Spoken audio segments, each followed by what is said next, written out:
Hello, dear viewers. I hope you're all doing well and staying cozy this winter season. Before we dive into today's chilling mystery, let me ask you something. Have you ever received a message, a letter, a phone call, or perhaps a text that made your heart drop? A message that told you someone you loved was in terrible danger, and you knew, deep in your bones, that something was terribly wrong. That's exactly what happened to Miss Jane Marple in December 1954, when a desperate telegram arrived at her cottage in St. Mary Mead. What she discovered at Ashford Manor that foggy winter night would test every ounce of her famous detective skills, and nearly cost her own life. But before we begin this gripping tale of poison, betrayal, and deadly secrets hidden in a Sussex manor house, I have a small request. If you enjoy classic mystery stories in the style of Agatha Christie, filled with suspense and clever deductions, please do subscribe to our channel and hit that bell icon. Your support helps us bring you more thrilling mysteries like this one. Now then, let's turn back the clock to December 1954 and join Miss Jane Marple on what may be her most dangerous case yet. Chapter 1. The Telegram That Changed Everything. The December fog had settled over St. Mary Mead like a shroud, thick and impenetrable, muffling the familiar sounds of the village I had called home for nearly 40 years. I sat by my drawing-room window, my knitting needles clicking rhythmically as I worked on a scarf for the church bazaar, when young Tommy Fletcher came running up my garden path, his breath forming small clouds in the frigid air. "Miss Marple! Miss Marple!" he called out, waving a yellow telegram envelope above his head. My heart sank immediately. Telegrams in December rarely brought good news, and the urgency in Tommy's voice confirmed my worst suspicions.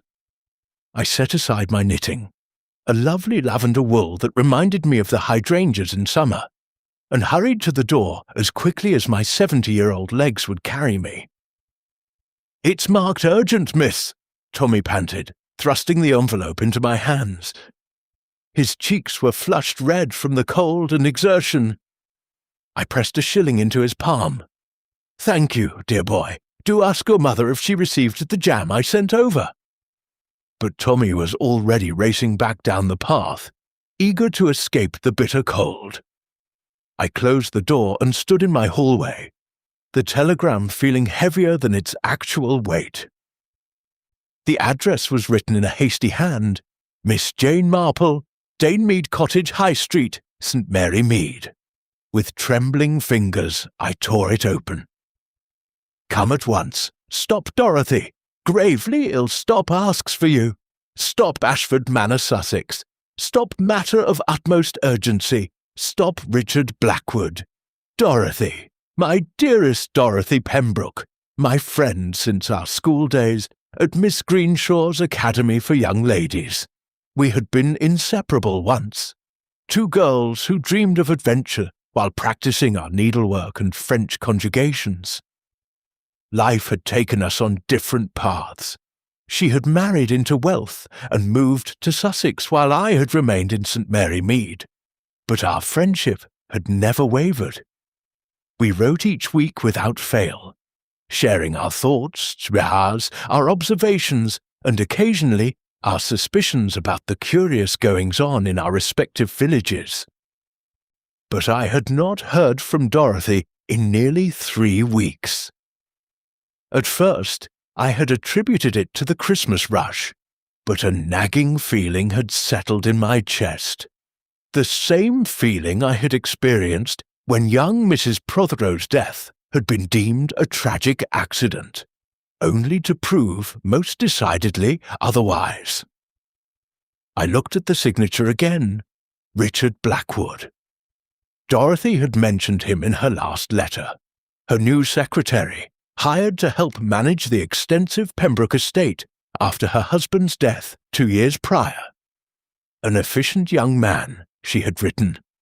though there is something about his eyes that reminds me of a cat watching a mouse hole.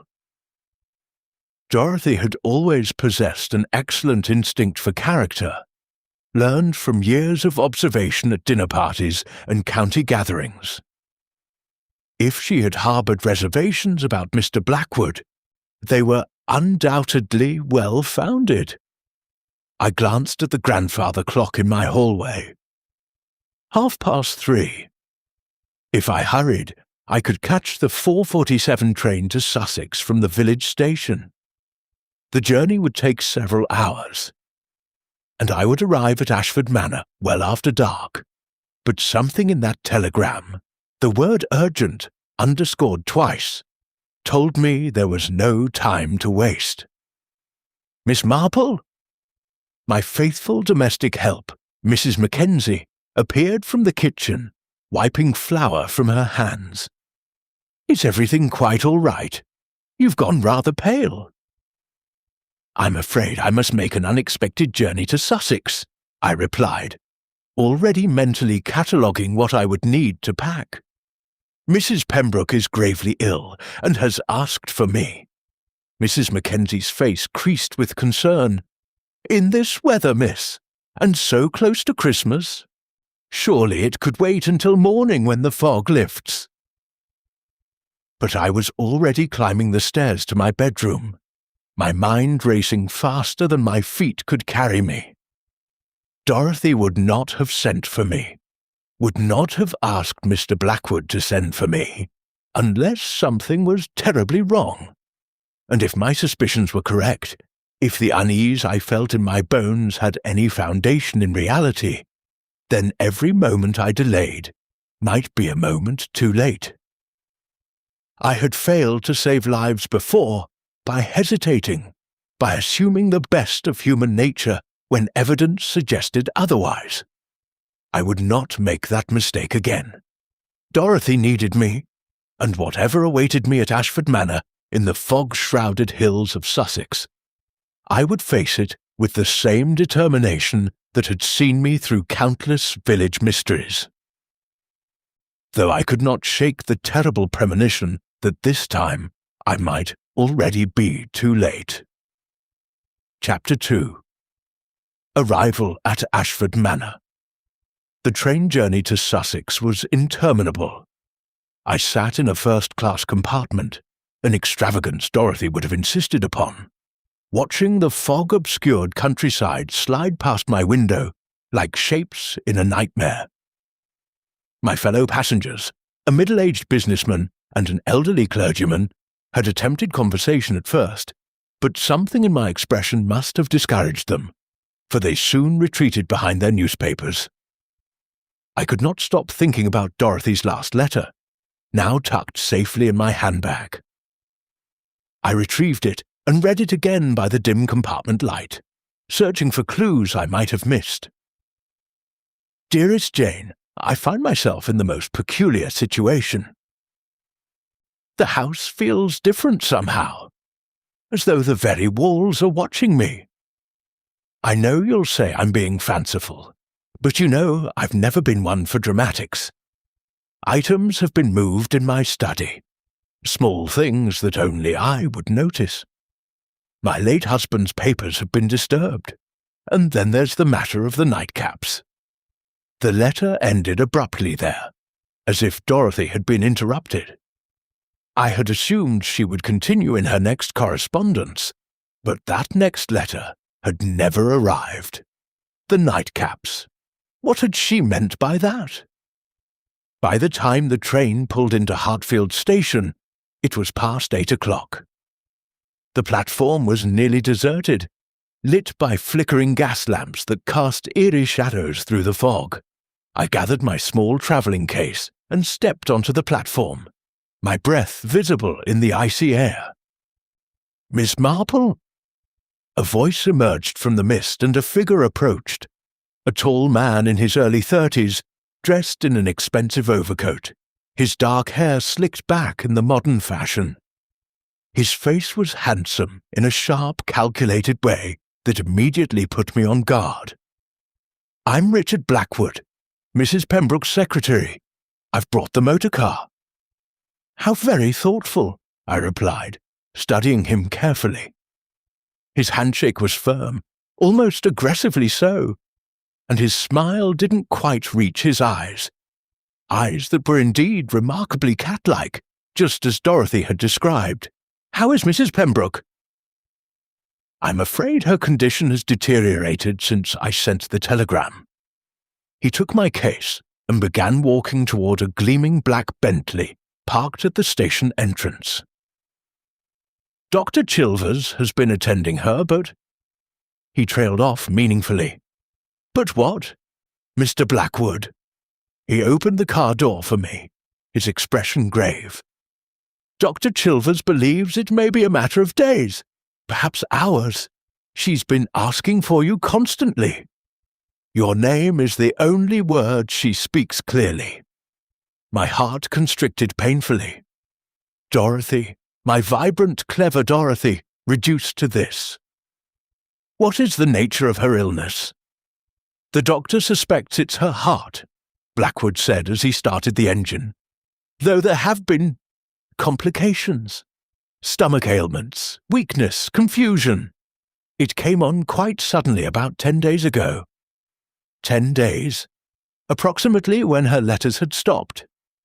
The drive to Ashford Manor took 20 minutes through winding country lanes made treacherous by fog. Blackwood drove with confidence, clearly familiar with the route. I used the time to gather more information. "You've been in Mrs. Pembroke's employment for how long, Mr. Blackwood?" 3 months, Miss Marple. Since September. I came highly recommended by the Ashford Employment Agency in London." There was a slight defensiveness in his tone. "Mrs. Pembroke has been very satisfied with my work. I've reorganized her late husband's business affairs, updated the household accounts, and managed correspondence with her solicitors." "I see. And the other members of the household? There's Mrs. Dalrymple, the housekeeper. She's been with the family for 30 years. Cook, 2 housemaids, and the gardener, though he only comes thrice weekly in winter. Oh, and Dr. Chilvers visits daily now." He paused. "And there's Miss Lydia Pembroke, Mrs. Pembroke's niece. She arrived from London a week ago when she heard of her aunt's illness." Another piece of information Dorothy had never mentioned. Mrs. Pembroke never spoke of a niece in her letters. Blackwood's jaw tightened, almost imperceptibly. I believe there was some family estrangement, but Miss Lydia felt it was time to reconcile, given the circumstances. How very convenient, I thought, that this estranged niece should appear just as Dorothy fell mysteriously ill. Finally, the car turned through imposing iron gates and up a long tree-lined drive. Ashford Manor emerged from the fog like a Gothic apparition, a sprawling Tudor mansion with diamond-paned windows glowing dimly in the darkness. It had been beautiful once, I could see, but there was something melancholic about it now, something that spoke of faded glory and secrets kept too long. Blackwood helped me from the car and escorted me to the front entrance. The heavy oak door swung open before we reached it, revealing a gaunt woman in her 60s wearing a black housekeeper's dress. Her face was lined with worry and what might have been suspicion. "Mrs. Dalrymple," Blackwood said. "This is Miss Marple, Mrs. Pembroke's friend from St. Mary Mead." "About time someone came who actually cares about her," Mrs. Dalrymple said sharply, with a pointed look at Blackwood. "She's been calling for you for days, miss. This way, please." The housekeeper led me up a grand staircase, its walls lined with portraits of stern-faced ancestors. The house was cold despite the radiators, and there was an oppressive quality to the air, as though the building itself was holding its breath. We reached a door at the end of the second-floor corridor. Mrs. Dalrymple knocked softly before opening it. "Madam, Miss Marple is here." The bedroom was large but dimly lit, with heavy curtains drawn against the December night. In the centre, dwarfed by an enormous four-poster bed, lay my dearest friend. I barely recognized her. Dorothy had always been robust, with rosy cheeks and bright eyes. The figure in the bed was skeletal, her skin a terrible grey colour, her once lustrous hair now thin and limp against the pillow. "Jane!" The whisper was barely audible. I rushed to her side, taking her cold hand in mine. "I'm here, Dorothy. I'm here now." Her eyes fluttered open, those sharp, intelligent eyes I remembered, now clouded with pain and something else. "Fear. Jane," she whispered again, her grip surprisingly strong. "They're poisoning me." Behind me, I heard Richard Blackwood's sharp intake of breath. Chapter 3. The Medicine Cabinet. "Mrs. Pembroke, you mustn't excite yourself," Blackwood said quickly, moving toward the bed. "The fever causes delusions. Dr. Chilvers explained this. Leave us," I said firmly. Not taking my eyes from Dorothy's face. "Mrs. Dalrymple, you as well. I wish to speak with my friend privately." Mrs. Dalrymple hesitated, her expression torn between loyalty and concern. "The doctor said she shouldn't be agitated, miss." "I assure you, I have no intention of agitating her. But she has asked for me, and I believe she deserves a private conversation with her oldest friend." Blackwood's jaw clenched. "Miss Marple, I really must insist." "Mr. Blackwood," I interrupted, allowing steel to enter my voice in a way that had cowed many a presumptuous villager in St. Mary Mead. "Unless you are Mrs. Pembroke's physician, or a member of her immediate family, you have no authority to insist upon anything regarding her private conversations. Now please leave us." For a moment, something dangerous flashed in those cat-like eyes. Then he smiled thinly. "Of course, as you wish, Miss Marple. Mrs. Dalrymple and I will be just outside if you need anything." When the door clicked shut, I turned my full attention to Dorothy. Her breathing was laboured, but her eyes had cleared somewhat, focusing on my face with desperate intensity. "Jane, you believe me?" "Tell me everything," I said softly, pulling a chair close to her bedside. "Start from the beginning." Dorothy's words came in halting whispers, but the story she told was chilling. It had begun 6 weeks ago, shortly after Richard Blackwood's arrival. Small things at first, a sense of being watched, papers moved in her study, conversations overheard that stopped abruptly when she entered a room. Then, 3 weeks ago, she had discovered Blackwood and her niece Lydia, whom she had not seen in 15 years, following a bitter dispute over money, having what appeared to be an intimate conversation in the library late at night. "Lydia wrote to me, said she wanted to reconcile," Dorothy gasped. "But I saw them, Jane, the way they looked at each other. They knew each other already. They planned this." "Planned what, dear?" "My death." The words were barely audible. 2 weeks ago, I became ill. Terrible stomach pains, weakness, confusion. Dr. Chilvers says it's my heart. But Jane, I know my own body. This isn't natural. The nightcaps? Yes, you mentioned nightcaps in your last letter. Brandy, with warm milk. Lydia prepares it every night. Says it will help me sleep. But after I drink it, the symptoms worsen, the pain, the confusion. I tried to refuse it 3 nights ago, and Lydia became quite insistent, even angry. Dorothy's grip tightened on my hand. She needs me to drink it, Jane. That's when I knew for certain. My mind was already working through the implications. Poison administered gradually, in nightly doses, would produce exactly the symptoms Dorothy described. symptoms that could easily be mistaken for natural decline in a woman of 68.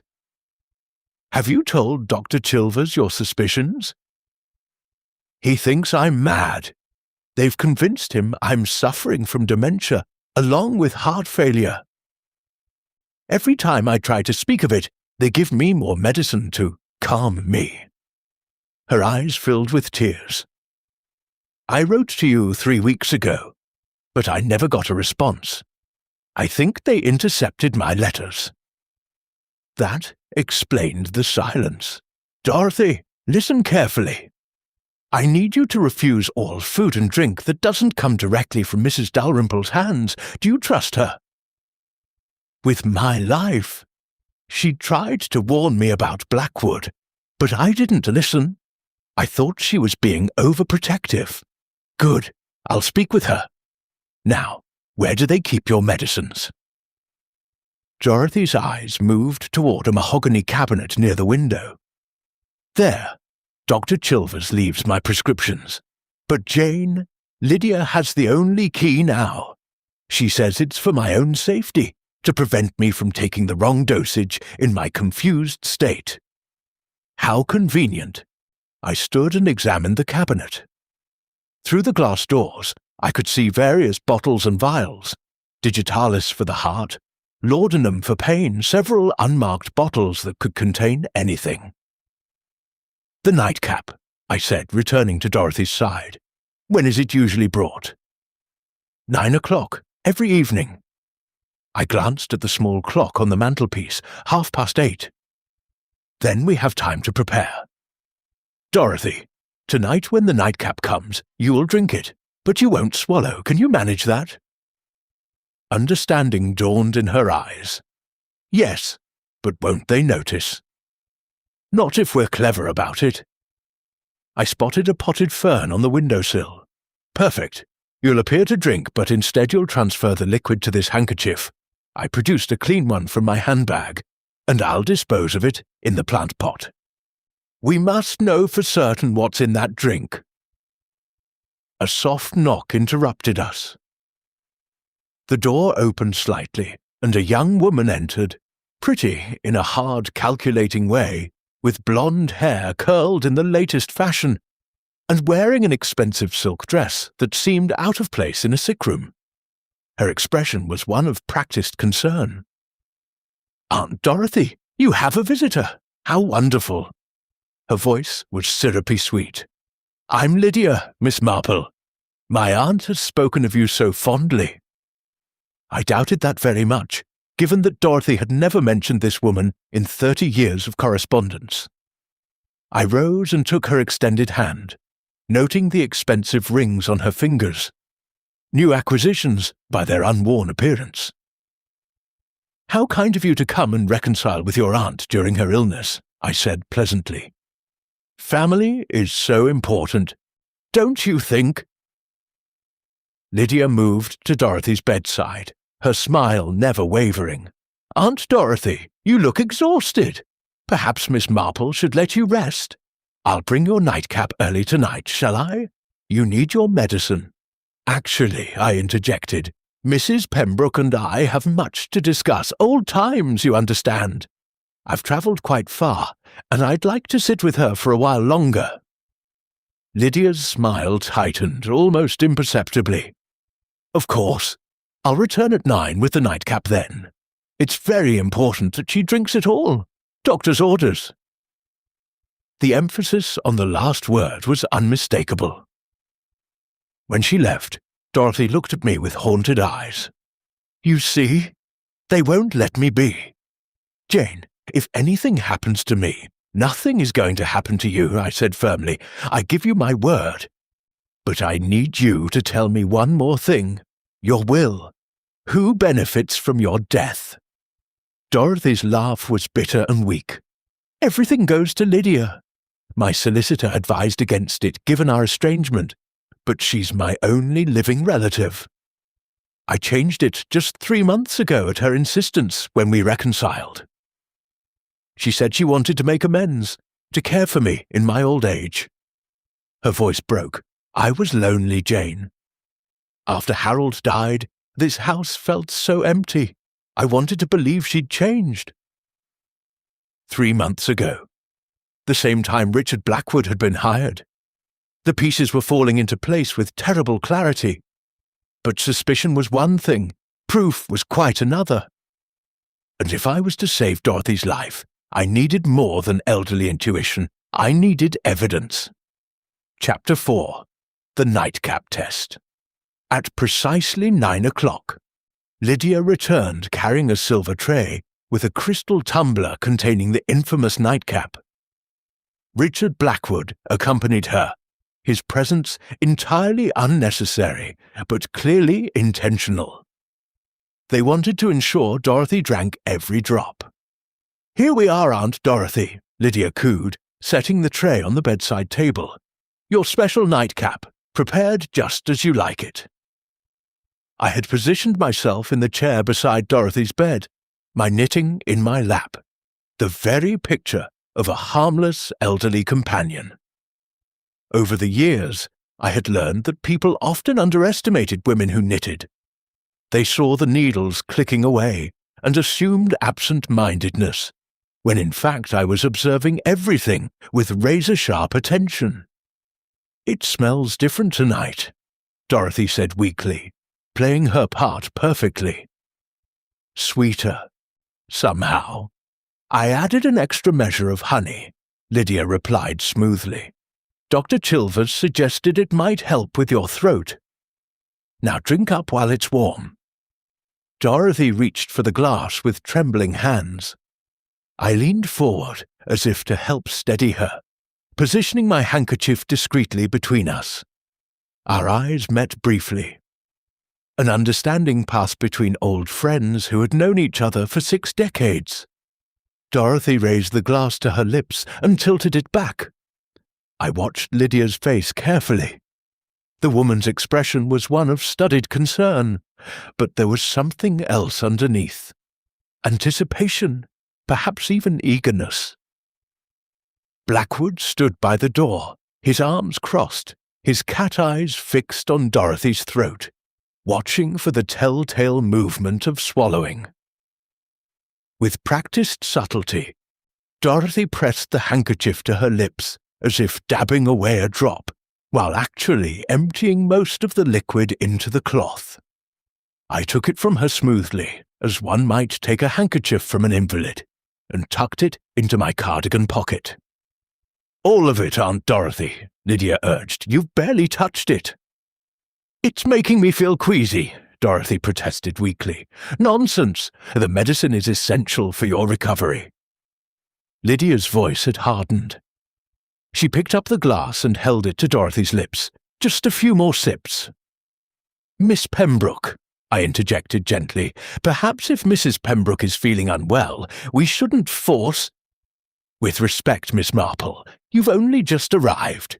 I've been caring for my aunt for over a week now. I know what's best for her." Lydia's smile was glacial. "The doctor was very specific about her regimen." Dorothy managed a few small sips before turning her head away, with a convincing moan of distress. Lydia set down the now mostly empty glass with visible satisfaction. "There, that's better. You'll sleep well tonight." She smoothed Dorothy's blanket with false tenderness. "Come along, Mr. Blackwood. We should let Aunt Dorothy rest. Miss Marple, I've had Mrs. Dalrymple prepare the blue guest room for you. I'm sure you're exhausted from your journey." "How thoughtful," I replied. "I'll join you shortly. I'd just like to sit with Mrs. Pembroke until she falls asleep." Lydia's jaw tightened.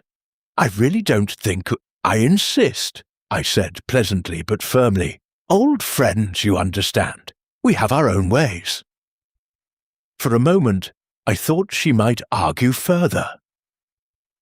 Blackwood touched her elbow lightly, a gesture that confirmed my suspicion of their intimacy, and she relented. "Very well, but please don't tire her. She needs her rest." The unspoken threat hung in the air. "Don't interfere with our plans." The moment the door closed, I moved swiftly. From my handbag, I produced a small glass vial, one of several I had brought from St. Mary Mead, having learned over the years that investigating mysteries often required such practical tools. Carefully, I squeezed the liquid from the handkerchief into the vial and corked it tightly.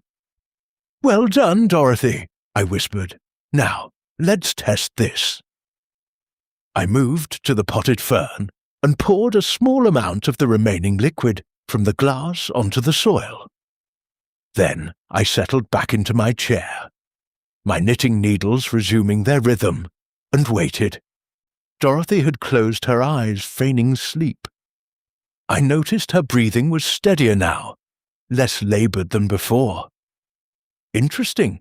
If the nightcap was supposed to be medicinal, shouldn't its absence make her worse rather than better? 20 minutes passed, then 30. I kept my eyes on the fern while appearing to focus on my knitting, a complex Fair Isle pattern that required no conscious thought after 60 years of practice. At the 40-minute mark, I noticed the first sign. The fern's leaves, previously a healthy deep green, had begun to curl at the edges. By the hour mark, they had turned brown and wilted, drooping as if they'd been denied water for weeks. "Jane," Dorothy's whisper was barely audible. "I see it," I confirmed quietly. "Poison, without question. Something fast-acting and potent. What do we do now?" "An excellent question. We had proof of poisoning, but proof meant little without the authorities. And I suspected Dr. Chilvers, whether through incompetence or complicity, would dismiss my concerns. Moreover, if Lydia and Blackwood suspected we were onto them, they might accelerate their plans or simply disappear with whatever they'd already stolen. No, we needed more. We needed to understand the full extent of their scheme and gather evidence that even a country doctor couldn't ignore. "Dorothy, I need you to continue appearing ill, perhaps even worse. Can you manage that?" She nodded weakly. "After years of playing hostess at Harold's tedious business dinners, I can certainly play the dying invalid." Despite everything, I felt a smile tug at my lips. The Dorothy I knew was still in there, fighting spirit intact. "Good. Tomorrow, I'll explore the house and see what I can discover. Tonight, I'll speak with Mrs. Dalrymple. I believe she may know more than she's been able to say with Blackwood and Lydia hovering about. And Dorothy?" I leaned closer. "Lock your door tonight after I leave. Tell them you want privacy, that you're not feeling well.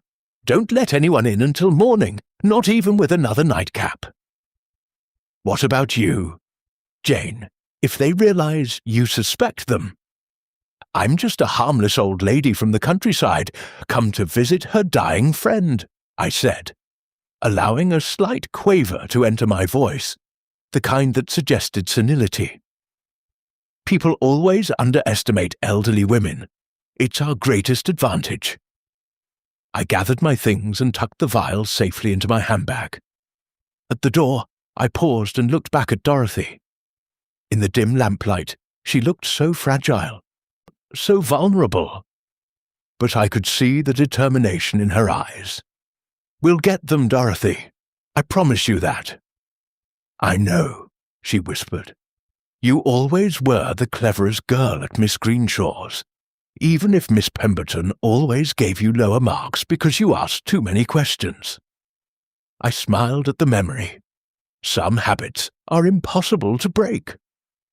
As I made my way down the corridor toward the blue guest room, I noticed Blackwood's door was ajar, light spilling into the hallway. Voices drifted out, Lydia's and his, speaking in urgent, hushed tones. Interfering old busybody.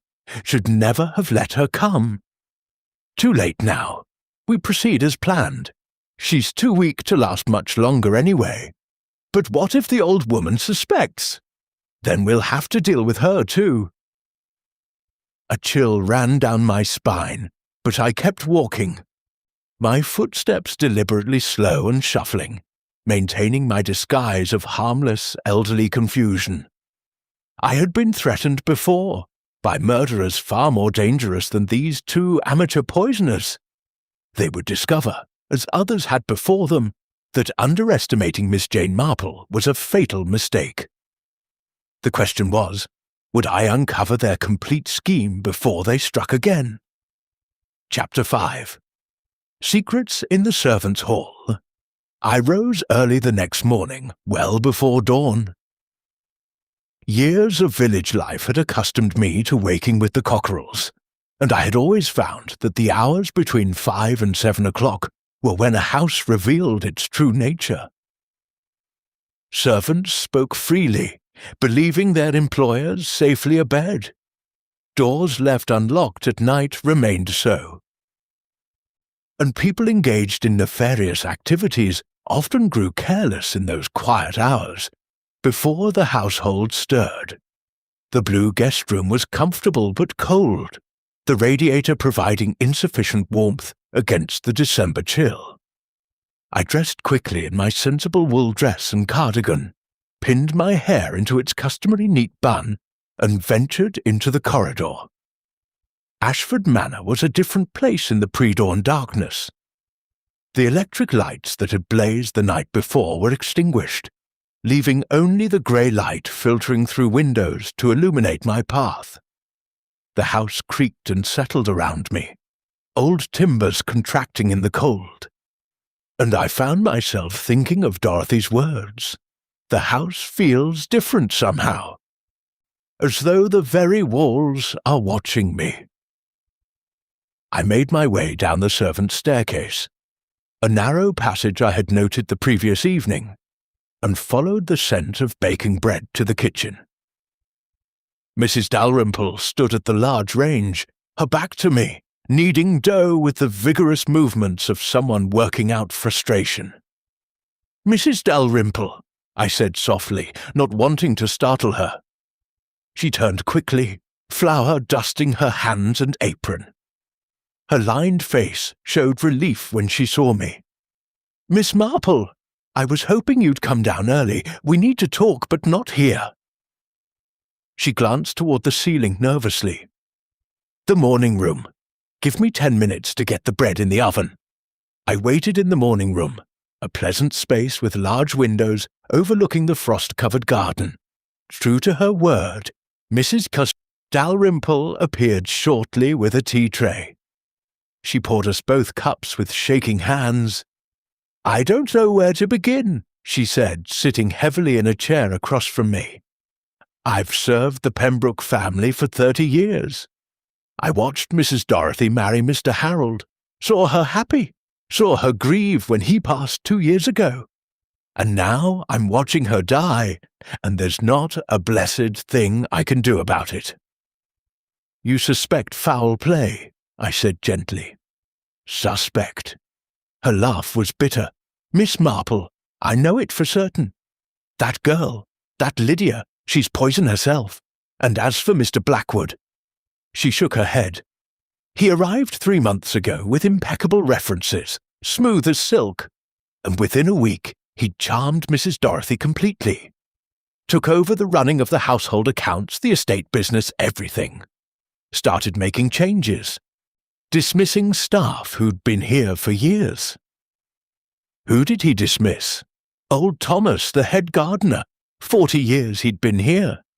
Said we didn't need a full-time gardener in winter.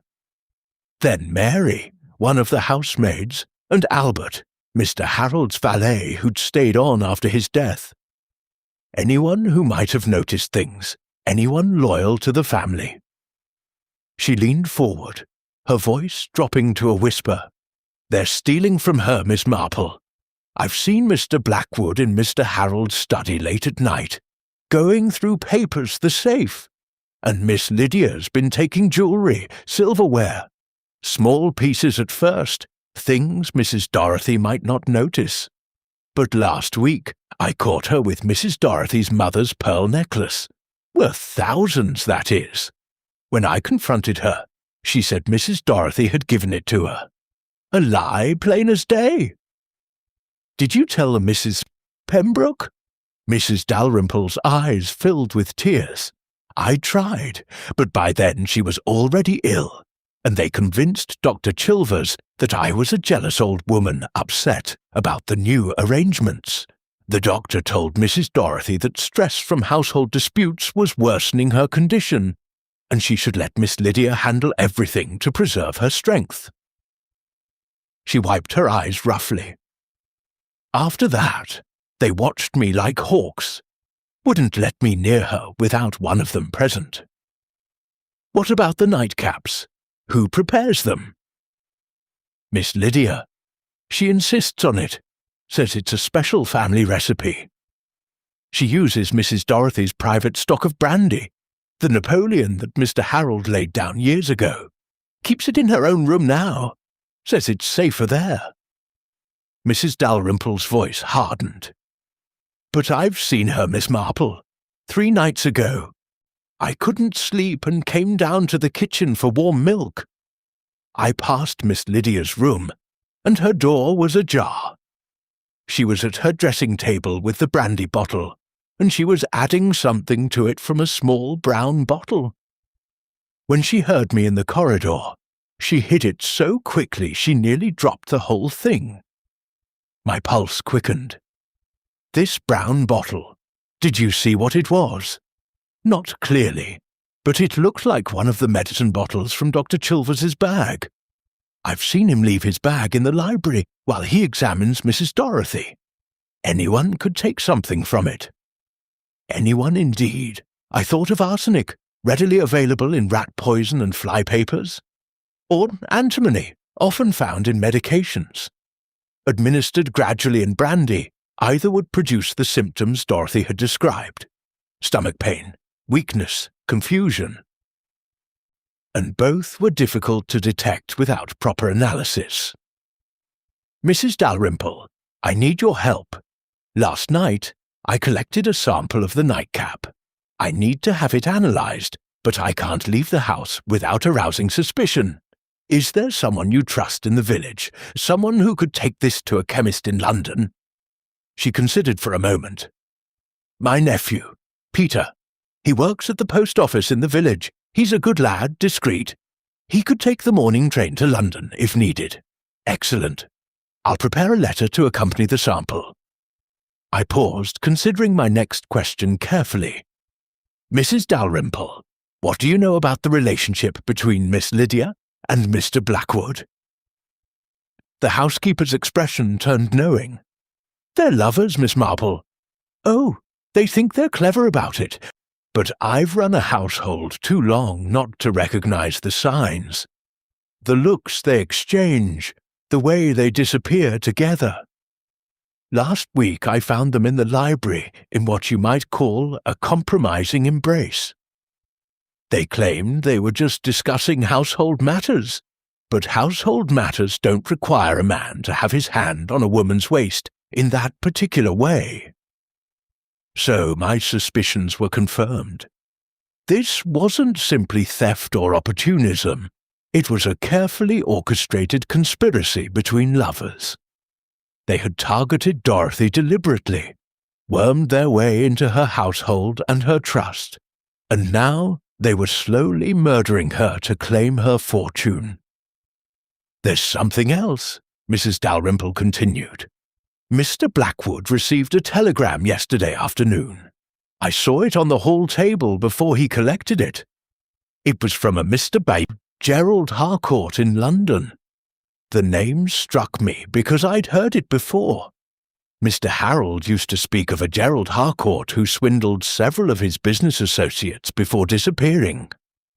Mr. Harold always said if he ever met the man, he'd see him prosecuted. Gerald Harcourt. I filed the name away. Another thread to pull in this tangled web. Mrs. Dalrymple, you've been enormously helpful, but I must ask you to continue as you have been, saying nothing, arousing no suspicion. If they think you know too much. I understand, miss. Her jaw set with determination. but I'll not let them hurt Mrs. Dorothy any more than they already have. Whatever you need from me, you have it." We spent the next few minutes arranging the details of sending the sample to London. Mrs. Dalrymple would meet her nephew at the kitchen door at 8 o'clock, well before the rest of the household rose. I gave her the vial along with a carefully worded letter to a chemist I knew from a previous case. A man who asked no awkward questions but provided thorough analysis. As I prepared to return to my room, Mrs. Dalrymple caught my arm. "Miss Marple, please be careful. I've seen the way Mr. Blackwood looks at you when he thinks no one's watching. Like a fox sizing up a hen. He knows you're clever, knows you might be a problem, and people who become problems to Mr. Blackwood have a way of meeting with accidents." "Thank you for the warning," I said, "but I've dealt with foxes before. The trick is to make them think you're not worth the trouble of catching." I returned to my room just as the first true light of dawn broke over the Sussex countryside. From my window, I could see the gardens, once magnificent, now somewhat neglected, and beyond them, the small family cemetery where Dorothy's husband Harold rested. They wouldn't add Dorothy to that cemetery if I could help it, but I needed more than poisoned nightcaps and overheard conversations. I needed to understand their complete scheme, find proof of theft, connect Blackwood to this mysterious Gerald Harcourt. And I needed to do it all before they decided that an elderly visitor from St. Mary Mead had become too dangerous to let live. Chapter 6. The Study's Secrets After Breakfast. A tense affair where Lydia and Blackwood watched me with thinly veiled suspicion, while I played the role of befuddled elderly lady to perfection. I announced my intention to sit with Dorothy. This was met with immediate resistance. "I'm afraid that won't be possible," Lydia said, her smile as false as her concern. "Dr. Chilvers was quite specific. Aunt Dorothy needs complete rest, no visitors until this afternoon." "But surely her oldest friend," I began, allowing my voice to quaver with hurt. "Doctor's orders," Blackwood interjected smoothly. "I'm sure you understand, Miss Marple. We only want what's best for Mrs. Pembroke's recovery." Recovery? The word was obscene given what I knew, but I nodded meekly and shuffled toward the morning room, making a great show of my disappointment. In truth, this was precisely what I had hoped for. If they believed me occupied with knitting and tea, they would relax their vigilance. I waited until I heard Lydia's footsteps ascending the stairs, no doubt to check on Dorothy and ensure she remained properly sedated, and Blackwood's retreating towards the library.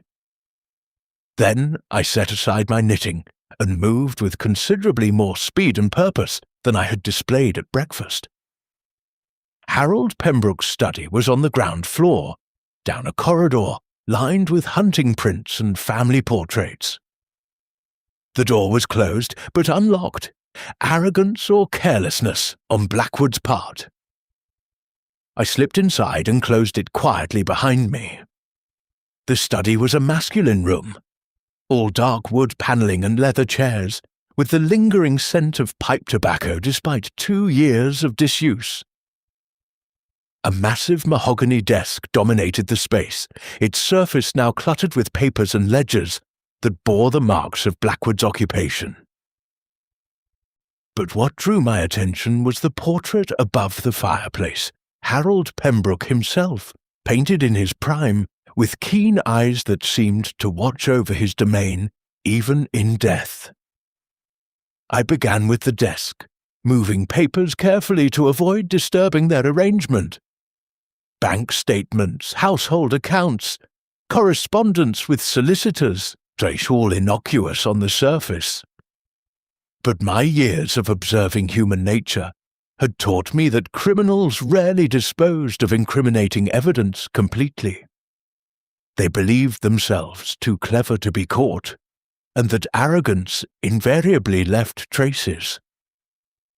In the second drawer, beneath a stack of estate management documents, I found what I was looking for: a leather-bound ledger with 2 sets of accounts.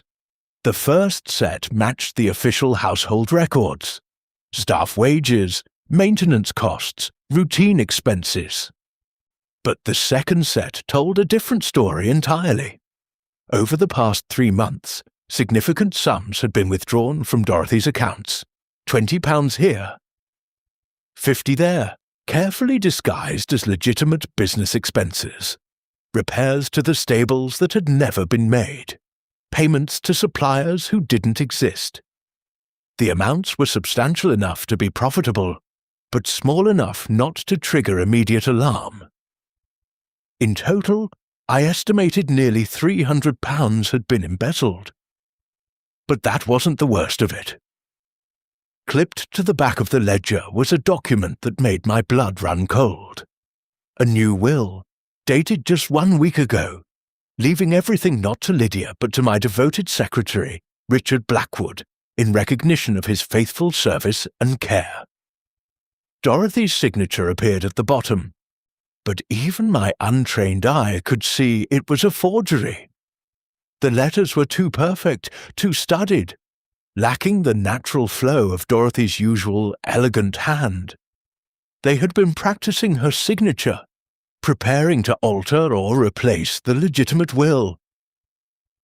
A sound in the corridor made me freeze. Footsteps approaching. I quickly returned the ledger to its place and moved to the bookshelf, pulling down a volume at random just as the door opened. Blackwood stood in the doorway, his expression darkening when he saw me. "Miss Marple, what are you doing in here?" "Oh!"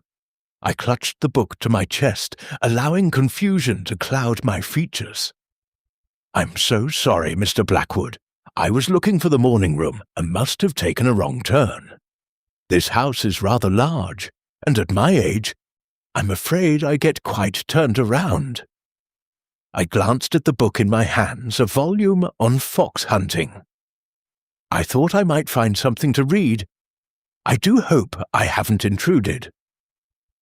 He studied me for a long moment, those cat eyes searching my face for deception. I maintained my expression of addled embarrassment, years of village dramatics serving me well. "The morning room is back down the corridor, second door on the right," he said finally, though his tone remained cold. "Perhaps it would be best if you remained in that area of the house. Some rooms contain valuable items, and we wouldn't want anything to go missing." The implication was clear. He was suggesting I might be a thief. The irony would have been amusing if the situation weren't so grave. Of course, how silly of me. I shuffled past him, still clutching the hunting book. "I'll just take this to read if you don't mind." "Leave it," he said sharply. Then, moderating his tone, "That is, it's part of a matched set. I'm sure we can find you something more suitable in the library." I set the book down carefully and made my exit, feeling his gaze boring into my back. Once around the corner, I paused to catch my breath. That had been close. Too close. But I had what I needed: proof of embezzlement and evidence of their plan to forge a new will. The question now was how to obtain the physical documents without Blackwood realizing they were missing. And more pressingly, how long before he and Lydia decided to accelerate their timeline? If they suspected I was investigating— "Miss Marple!" Mrs. Dalrymple's urgent whisper came from the servant's door. She beckoned me frantically. I hurried over, and she pulled me into the narrow corridor. "My nephew's just returned from London, miss. The chemist worked through the night on your sample. He's sent a telegram."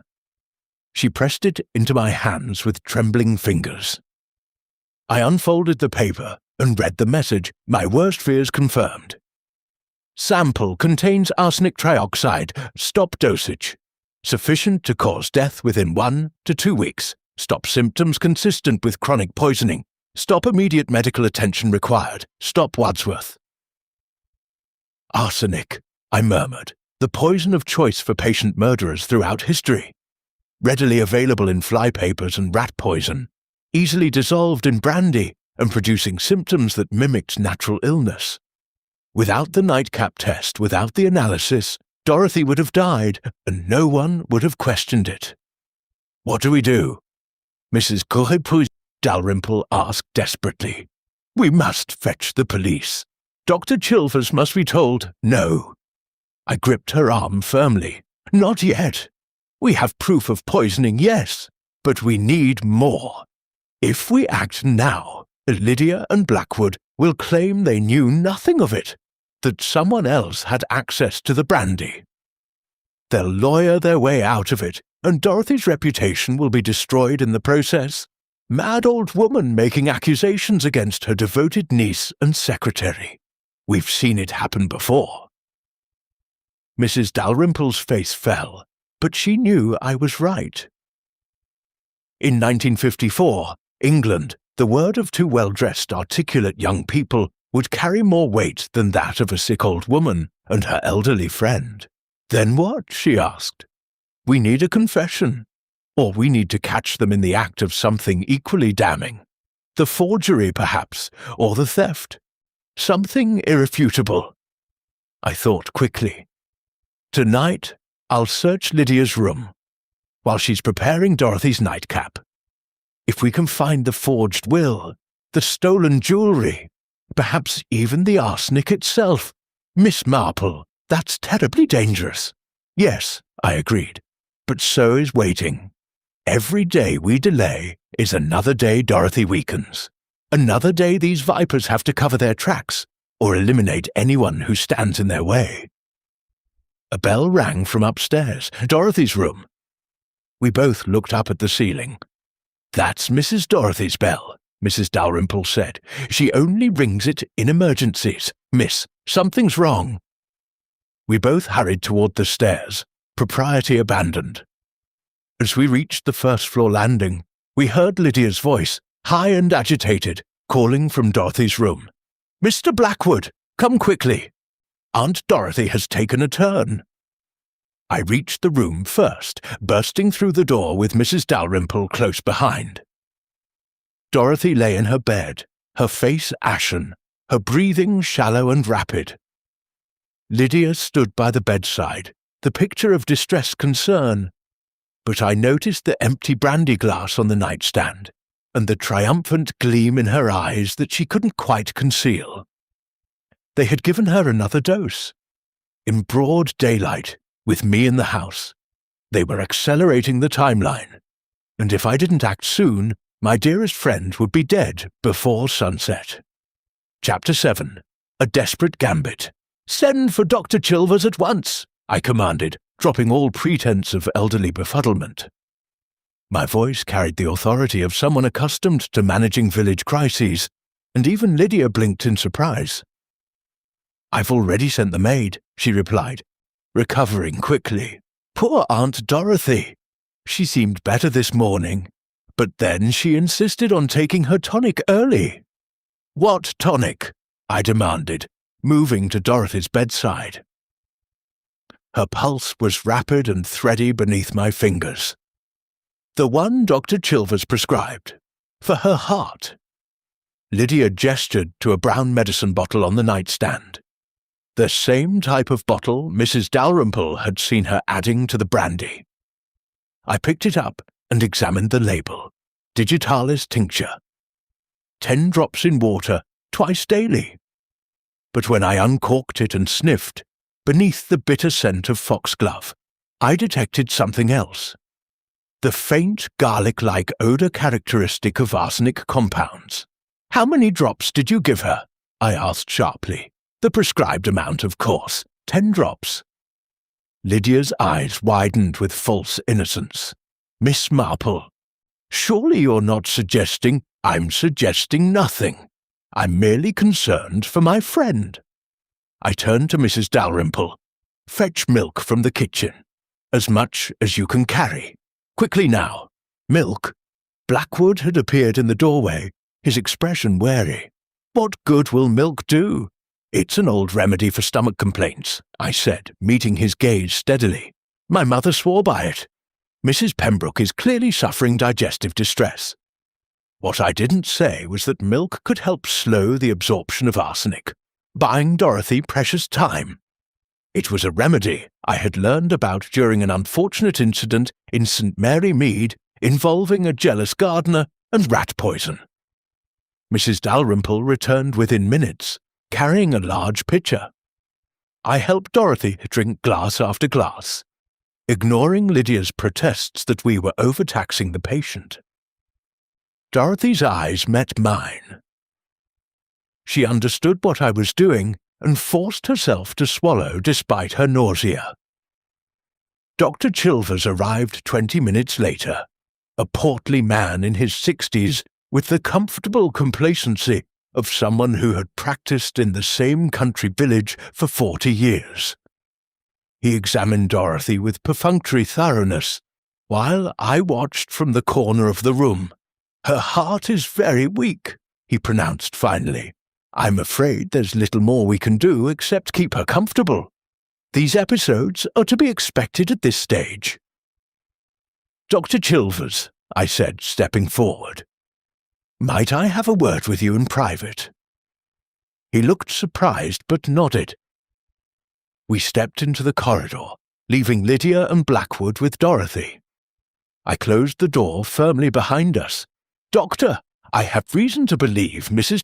Pembroke is being poisoned."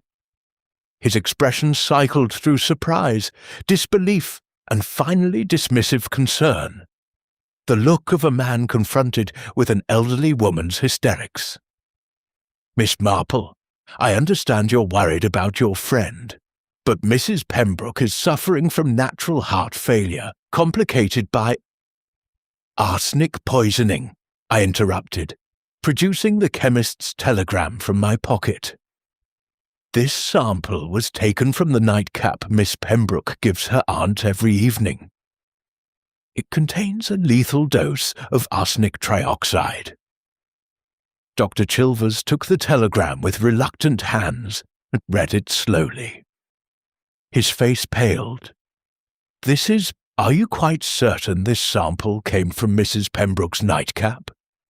"Absolutely certain. I collected it myself 2 nights ago." I watched him carefully. "Dr. Chilvers, all of Mrs. Pembroke's symptoms, the stomach pains, the weakness, the confusion, are consistent with chronic arsenic poisoning. And that medicine bottle in her room, the digitalis tincture, I believe it's been contaminated as well." He was silent for a long moment, clearly wrestling with the implications. To accept what I was saying meant accepting that he had been deceived, that his patient was being murdered under his professional care. It was a bitter pill for any physician. "Who," he asked finally, "who would do such a thing?" "Miss Lydia Pembroke and Mr. Richard Blackwood. They're working together. I have evidence of embezzlement, a forged will, and Mrs. Dalrymple witnessed Miss Pembroke adding something to the brandy from a medicine bottle, possibly one taken from your own bag." His face flushed with anger. "From my bag? That's impossible. I'd never leave it unattended." He stopped, realization dawning. "Except when I examine Mrs. Pembroke. I leave it in the library while I come upstairs." "Precisely. Doctor, we must act quickly. They've accelerated their timeline. Mrs. Pembroke could die within hours if we don't intervene. We must telephone the police at once," he said, moving toward the stairs. I caught his arm. "Wait. If we call the police now, Lydia and Blackwood will have time to dispose of evidence, to create reasonable doubt. We need a confession, or we need to catch them in an undeniable criminal act. Miss Marple, I cannot stand by while my patient is in mortal danger. Nor can I. But consider this. If they're arrested on suspicion alone, their lawyers will have them released within days. The forged will could be explained away as a draft. The embezzlement as accounting errors. Even the poisoned nightcap could be attributed to some unknown third party. We need ironclad proof. Dr. Chilvers ran a hand through his thinning hair. What do you propose? Tonight, they'll expect Mrs. Pembroke to die. They've given her what they believe is a fatal dose. But you and I will ensure she survives. You'll provide medical treatment for arsenic poisoning, and I'll stand guard to prevent any further attempts. I paused. Meanwhile, I'll search Miss Pembroke's room for evidence. If we can find the arsenic, the stolen jewellery, the forged will, you're proposing to conduct an illegal search. I'm proposing to save my friend's life and see justice done. Sometimes, Doctor, the law moves too slowly for circumstances.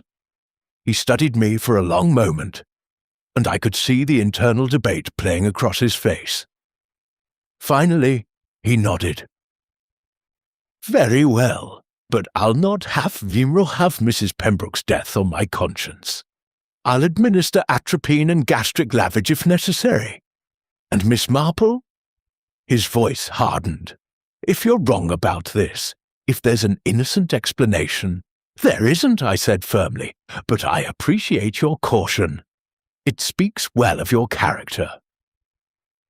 We returned to Dorothy's room to find Lydia sitting by the bedside, holding Dorothy's hand with theatrical tenderness. Blackwood stood by the window, his expression unreadable. Dr. Chilvers, how is she? Lydia asked, her voice trembling convincingly. I'm moving her to the hospital in Lewes, he announced, his tone brooking no argument. Immediately, her condition requires more intensive treatment than I can provide here. The effect was electric.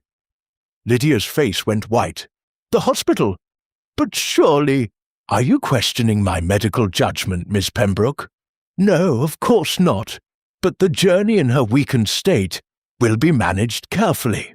I'll arrange for an ambulance within the hour. He turned to me. Miss Marple, perhaps you'd like to accompany your friend.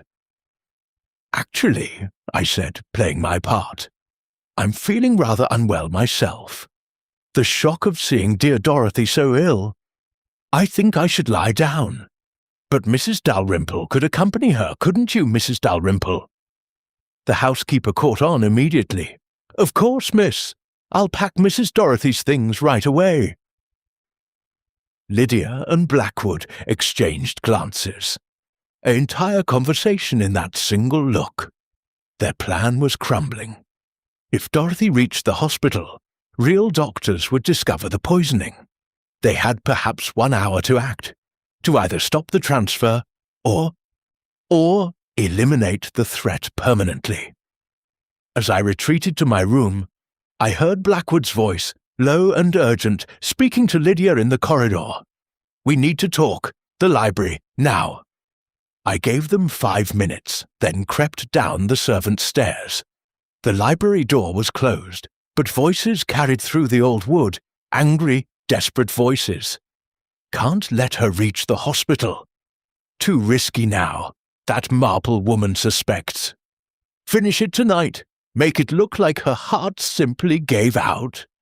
I had heard enough they were planning to kill Dorothy before the ambulance arrived, which meant I had less than an hour to find the evidence I needed and ensure Dorothy's protection.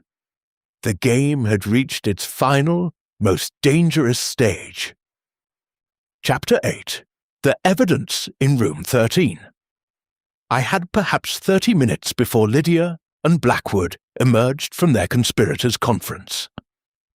30 minutes to search Lydia's room, find the evidence I needed, and return to Dorothy's side before they made their final, desperate move. Lydia occupied what the household called the Rose Room, located on the 2nd floor at the far end of the east wing, conveniently distant from Dorothy's chamber and the main guest rooms, room 13, according to the small brass number on the door.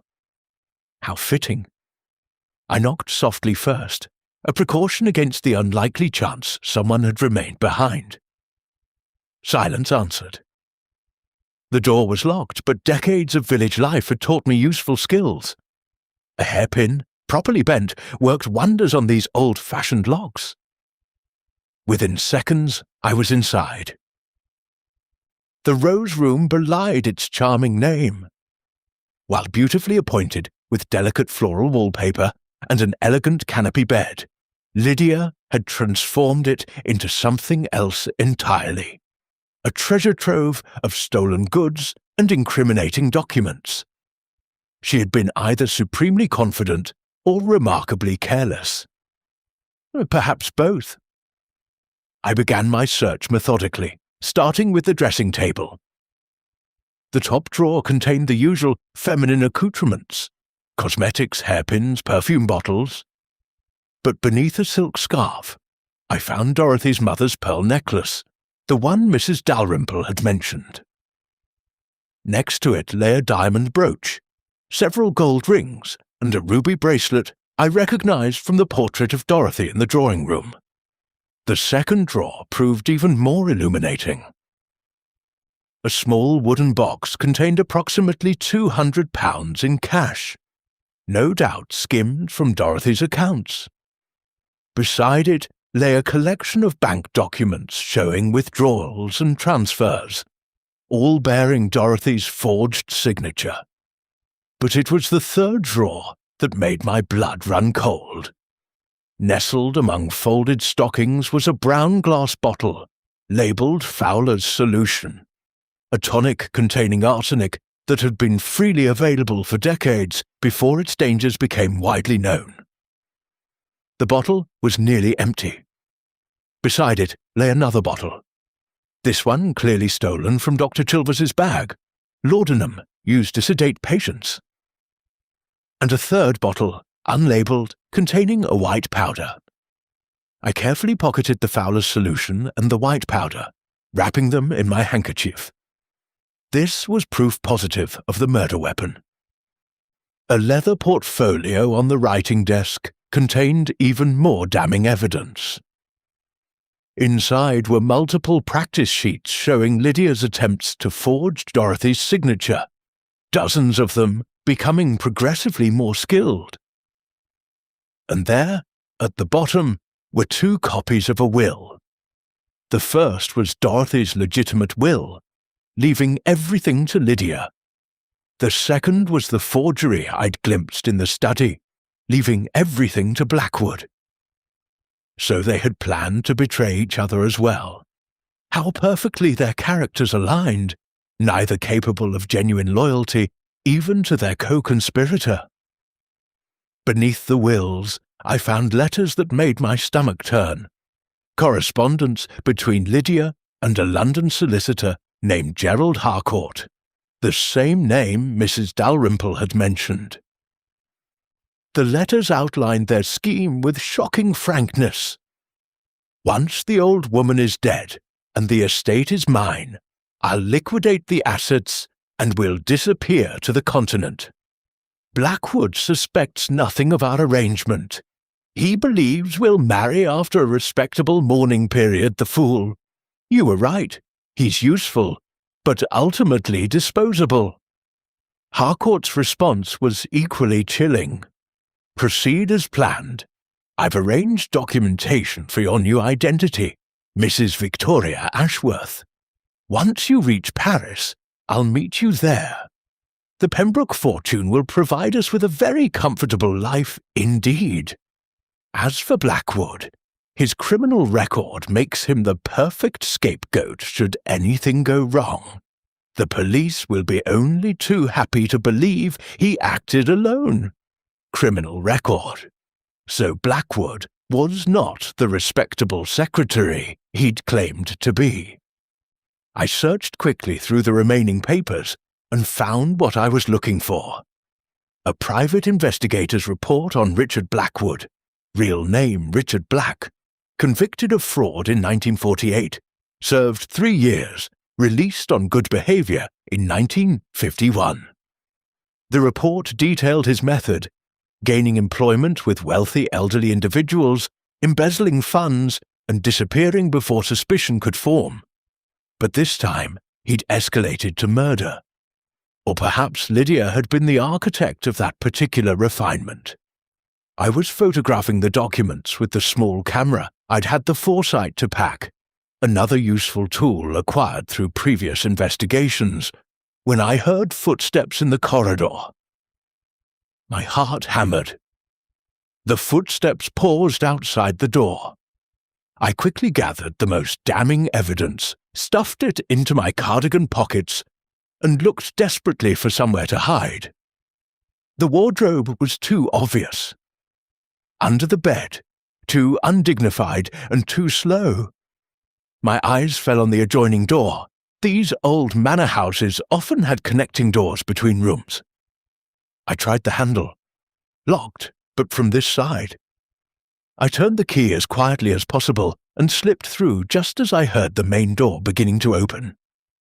I found myself in what appeared to be a small dressing room, blessedly empty. I pressed my ear to the door I'd just come through, barely breathing. Absolutely certain?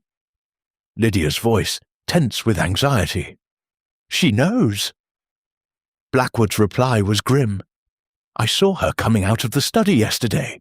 She was looking at the hunting book, but her eyes went straight to the desk. She's cleverer than she appears.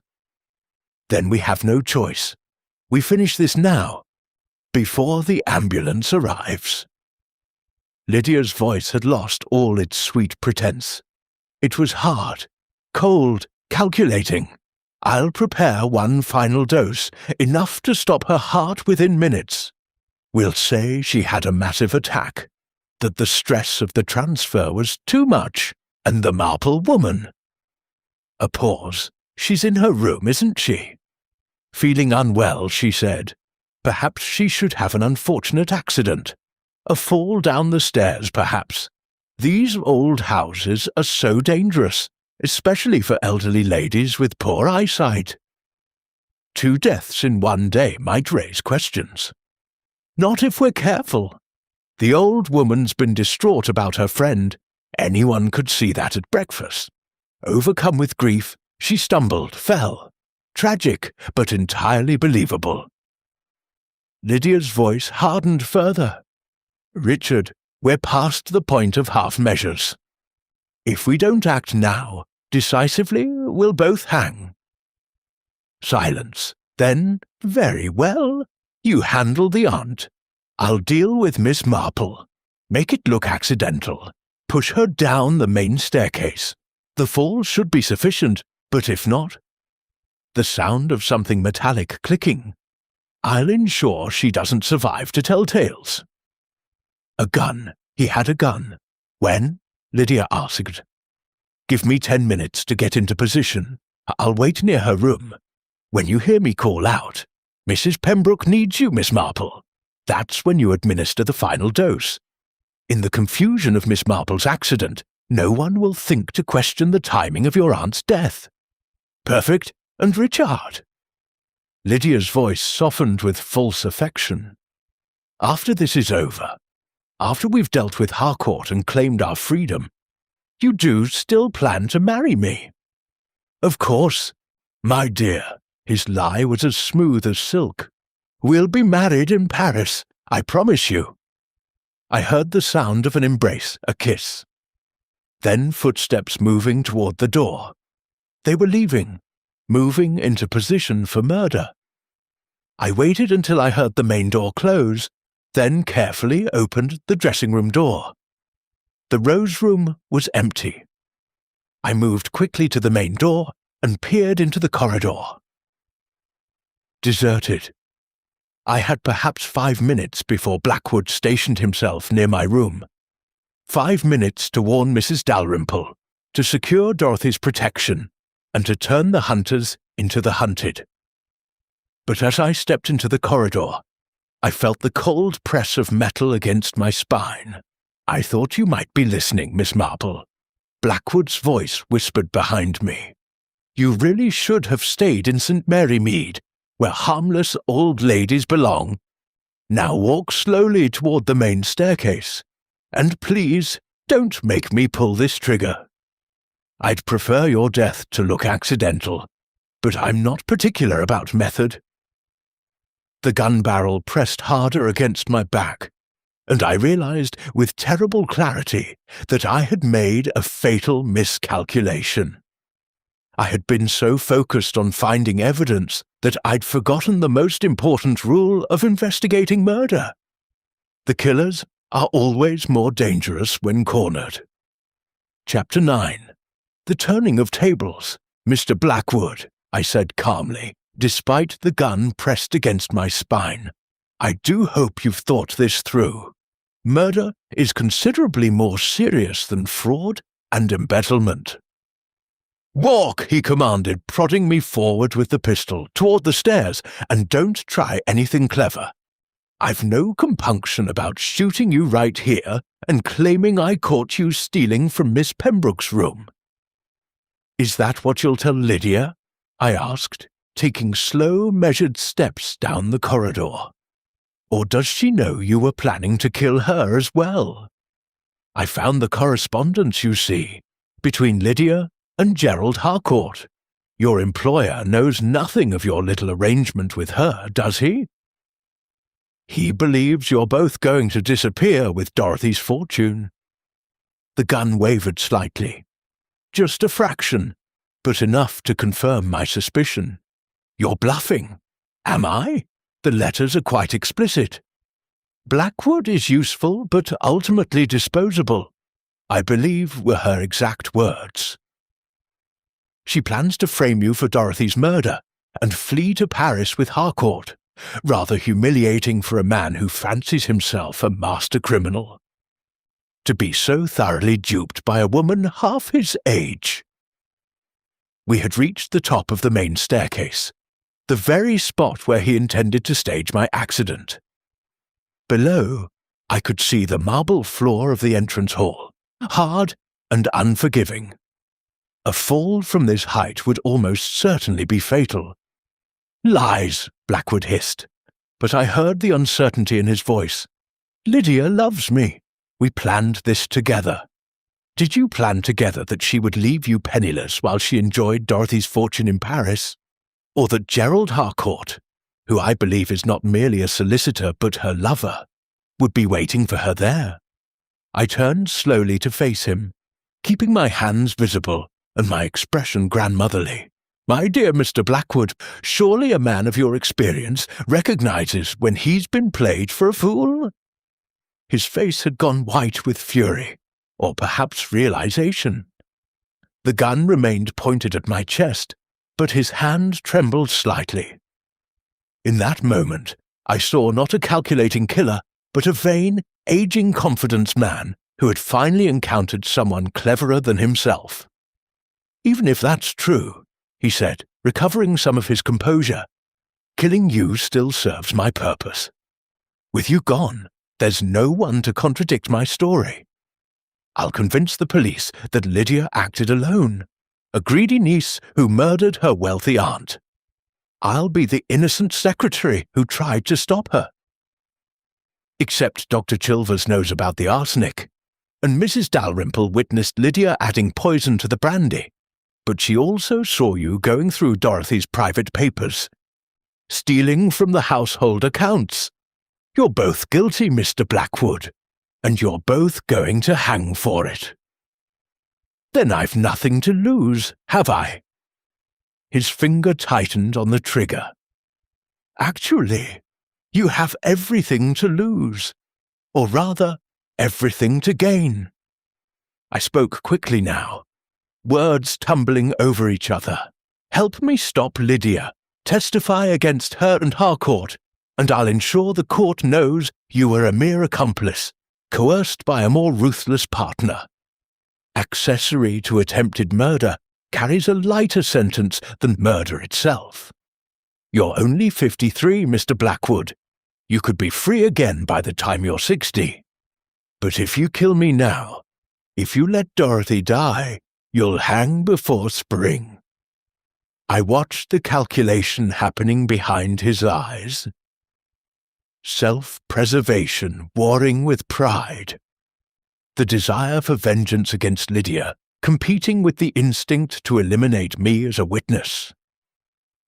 "How do I know you're telling the truth about Lydia?" he demanded. "I have the letters in my pocket. Read them yourself." I slowly reached into my cardigan and withdrew the folded papers, extending them toward him. "But quickly, Mr. Blackwood. Right now, Lydia is preparing the final dose for Dorothy. While we stand here debating, she's carrying out the plan, her plan, to murder Dorothy and blame you for everything." He snatched the papers with his free hand, his eyes scanning the lines. I watched his expression transform from suspicion to shock to rage as he read Lydia's words about his disposability, her plans to abandon him, her contempt for his intelligence. "That treacherous—" He looked up at me, the gun now pointing at the floor. "She was using me all along, just as you were using Dorothy," I said quietly. "But there's still time to salvage something from this disaster. Help me save my friend, and I give you my word I'll speak for you at trial. You'll face justice, certainly, but perhaps not the gallows." For a long moment, he stared at me. Then, slowly, he lowered the gun completely. "What do you want me to do?" "First, give me the gun." He hesitated, then handed it over. I took it carefully, checking the safety before tucking it into my pocket. An incongruous sight, I was certain. An elderly lady in sensible shoes with a pistol in her cardigan. "Now, we're going to Dorothy's room, where you're going to prevent Lydia from administering that final dose. Tell her I've had my accident and that she should wait. Keep her occupied while I fetch Dr. Chilvers and Mrs. Dalrymple. And if she doesn't believe me, make her believe you. You're a confidence man, Mr. Blackwood. This is merely another performance, perhaps your most important one." We moved swiftly down the corridor toward Dorothy's room.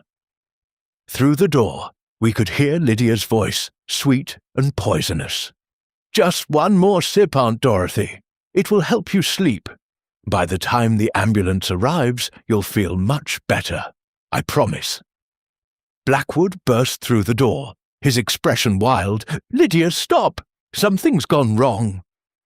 Lydia spun around, a small vial in her hand. Concentrated arsenic, I had no doubt. Her face paled when she saw him. "Richard, what are you doing here? Where's—" Miss Marple had an accident on the stairs. But before she fell, she was screaming about the police, about evidence. She must have found something. He moved closer to Lydia, his back to Dorothy so she couldn't see his face. "We need to search her room immediately. Destroy whatever she found before the police arrive." "But Aunt Dorothy can wait 10 minutes. If the police find evidence linking us to the poisoning, it won't matter whether she's dead or alive. We'll both hang." Lydia glanced at Dorothy, then at the vial in her hand. I could see her weighing the options: finish the murder or secure their escape. Self-preservation won. "You're right, come on." She set the vial on the nightstand and started toward the door, where I had quietly positioned myself just out of sight. As they emerged into the corridor, I stepped forward. "Going somewhere, Miss Pembroke?" The expression on Lydia's face was almost worth the harrowing ordeal. Shock, rage, and fear warred for dominance. "You—" "But Richard said," she whirled on Blackwood. "You traitor! You betrayed me!" "Rather like you were planning to betray me." Blackwood's voice was cold. "I read the letters, Lydia. All of them. Your little arrangement with Gerald Harcourt. Your plan to frame me and run off to Paris. Did you really think I was that stupid?" Behind them, Dr. Chilvers appeared with Mrs. Dalrymple, and 2 sturdy men I recognized as the village constable and his deputy. I had sent Mrs. Dalrymple to fetch them during my search, with instructions to wait for my signal. "Miss Lydia Pembroke, Mr. Richard Blackwood, I am placing you both under arrest for the attempted murder of Mrs. Dorothy Pembroke." The constable moved forward with handcuffs. "Anything you say may be used as evidence against you." Lydia's face contorted with fury. "This is absurd. I've done nothing wrong. My aunt is ill, naturally ill. This interfering old woman has invented a fantasy. We have evidence," I said quietly, producing the bottles of poison, the forged documents, the stolen jewellery from my pockets. "We have witness testimony. We have chemical analysis proving arsenic in your aunt's nightcap. And we have Mr. Blackwood's testimony about your conspiracy." "Richard, say nothing," Lydia commanded desperately. "They can't prove anything without your testimony. We can still—" "It's over, Lydia." Blackwood's voice was weary. "You used me, and I nearly let you get away with it. But I'm not hanging for your crime." As the constable led them away, Lydia still protesting, Blackwood silent and resigned, I rushed to Dorothy's bedside. She looked up at me, with tears streaming down her face. "Jane, you saved my life." "Nonsense.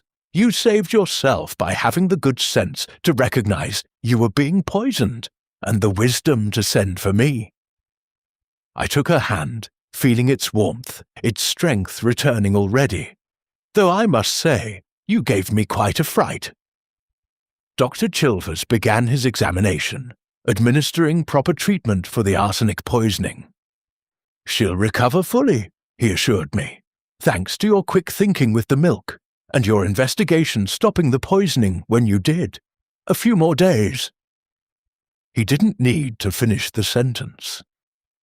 As dawn broke over Ashford Manor, painting the frost-covered gardens in shades of rose and gold, I sat by Dorothy's window and finally allowed myself to feel the exhaustion of the past days. Justice would be served. Lydia and Blackwood would face trial. Gerald Harcourt would be arrested in London, and Dorothy would live to enjoy many more years, wiser perhaps, but surrounded by true friends rather than false ones. "Jane," Dorothy's voice was stronger now, "thank you for believing me when no one else would." "My dear Dorothy," I said, squeezing her hand, "that's what friends are for." Chapter 10. Christmas at Ashford Manor. 3 weeks had passed since that terrible December night. Christmas had come and gone. A quiet, peaceful affair at Ashford Manor, so different from the horror that had nearly transpired. I sat in the morning room, the very same room where Mrs. Dalrymple had first told me of her suspicions, watching the snow fall gently over the Sussex countryside. Dorothy joined me, looking remarkably recovered. The colour had returned to her cheeks, the strength to her step. Dr. Chilvers proclaimed her recovery nothing short of miraculous, though we both knew it was simply the cessation of poison rather than any miracle. "The post has arrived," she announced, settling into the chair beside me with a satisfied sigh. "Including a letter from Inspector Morrison in London. They've arrested Gerald Harcourt. He was attempting to board a ship to France when they apprehended him."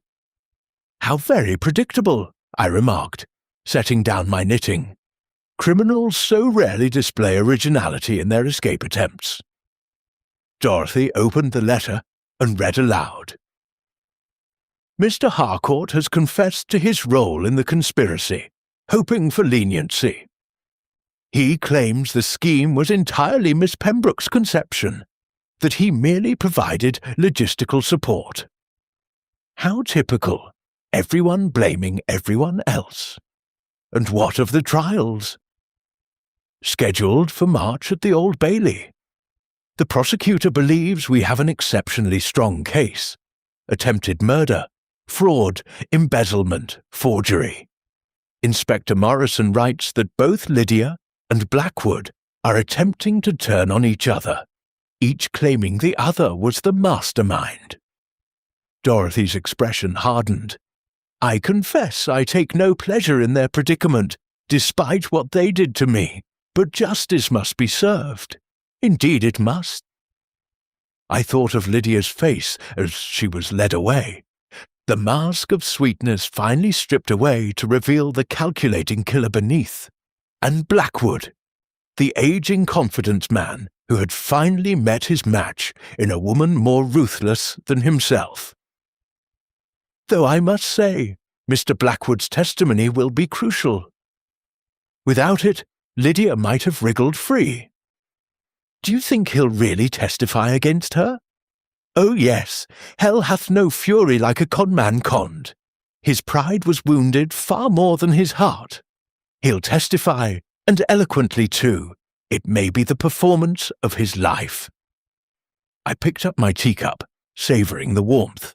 The irony is that had they simply stolen from you and disappeared, they might have gotten away with it. But they were greedy. They wanted everything, and in wanting everything, they lost it all. Mrs. Dalrymple entered with a fresh pot of tea and a plate of her excellent shortbread. She had been restored to her rightful position of authority in the household, and the change was evident in her bearing. The fear and helplessness that had shadowed her face were gone, replaced by her natural confidence.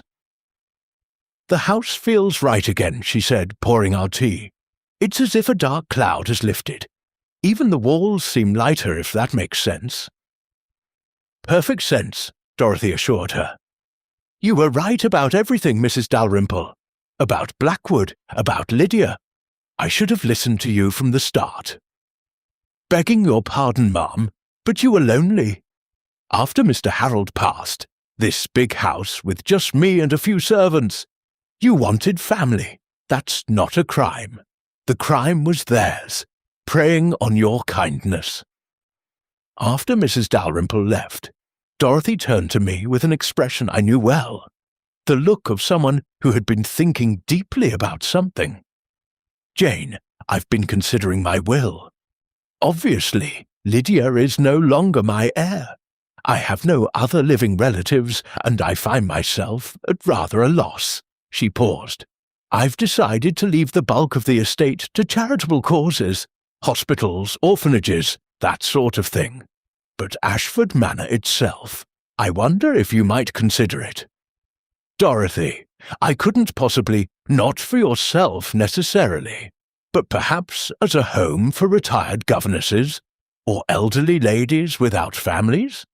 You've always had a gift for organizing things, and I can think of no better use for this house than to provide sanctuary for women who've spent their lives in service to others." Her eyes were bright with enthusiasm. "We could establish it together, you and I. The Pembroke Foundation for Ladies of Limited Means, doesn't that have a nice ring to it?" I found myself smiling, despite my initial protest.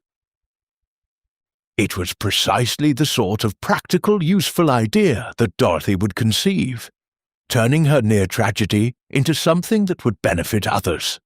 "It has an excellent ring," I agreed, "though I suspect the paperwork will be formidable. Nothing we can't handle. After all, between us we've managed to catch 3 murderers. Surely we can manage a charitable foundation." We sat in comfortable silence for a while, watching the snow transform the gardens into a winter wonderland. I thought of how close we had come to losing all this. Not just the house and the fortune, but Dorothy herself. My dearest friend, nearly stolen from me by greed and poison.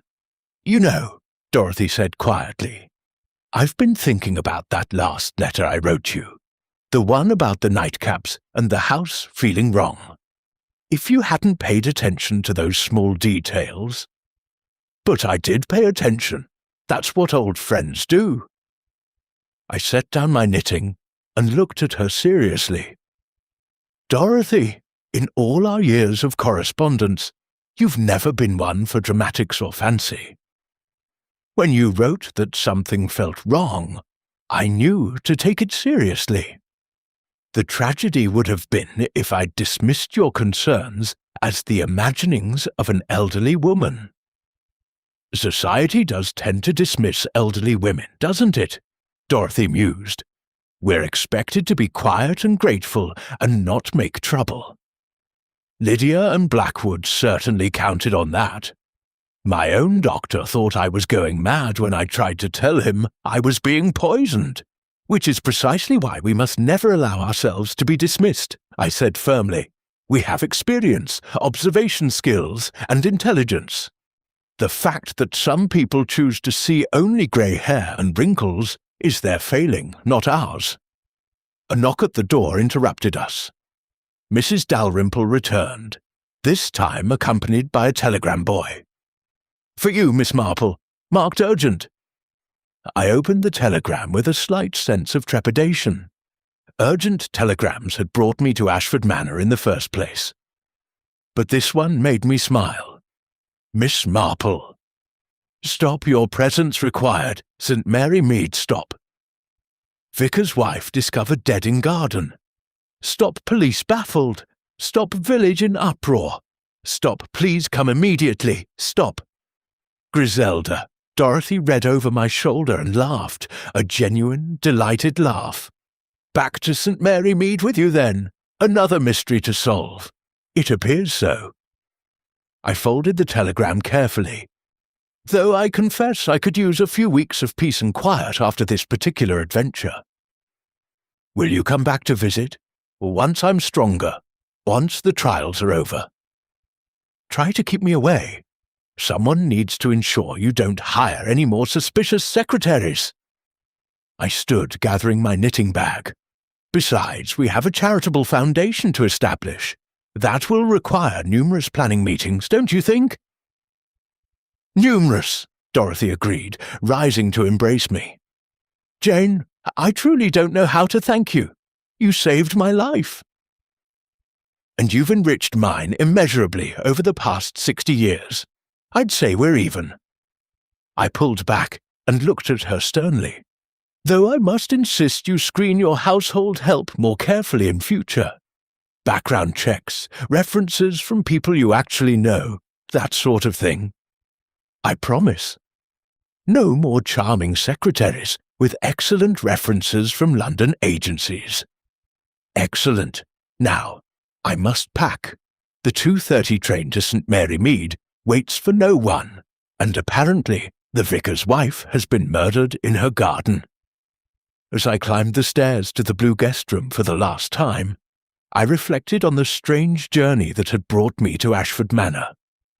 I had come expecting to say goodbye to a dying friend. Instead, I had uncovered a murder conspiracy, faced down armed criminals, and given Dorothy back her life and future. Not bad for an elderly spinster from a quiet English village, I thought with satisfaction. The snow continued to fall outside my window as I packed my small case. In the distance, I could hear church bells ringing, the bells of St. Michael's in the village, calling the faithful to evensong. The same bells that had rung for Dorothy's wedding to Harold all those years ago, and would now ring for many years more, God willing. December 1954 had begun with a desperate telegram, and the fear that I had lost my best friend. It was ending with Dorothy restored, justice served, and a new mystery awaiting me in St. Mary Mead. As I took one last look at Ashford Manor from my window, I felt a deep sense of gratitude for friendship that endured across decades and distances, for the sharp mind that age had not dimmed, and for the peculiar talent I possessed for seeing the truth that others missed. Goodbye, Ashford Manor, I whispered to the house, until we meet again.